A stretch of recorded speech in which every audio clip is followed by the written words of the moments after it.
คณะพักหักฐานแผนกกสิกรรมและป่าไม้แขวงถาบทามบุคลากรเขาใส่โครงประกอบของคณะพักหักฐานหอบที่1และหอบที่2โดยติดพันกับการดำเนินชีวิตการเมืองถ่ายสมัยอยู่ที่สโมสรของศูนย์ผลิตเม็ดพันธุ์เขาพ้นงาม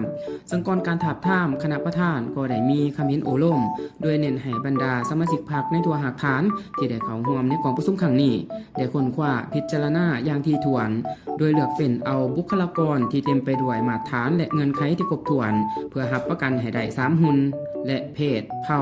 เพื่อเขาใส่โครงประกอบของคณะพักหักฐานสุดใหม่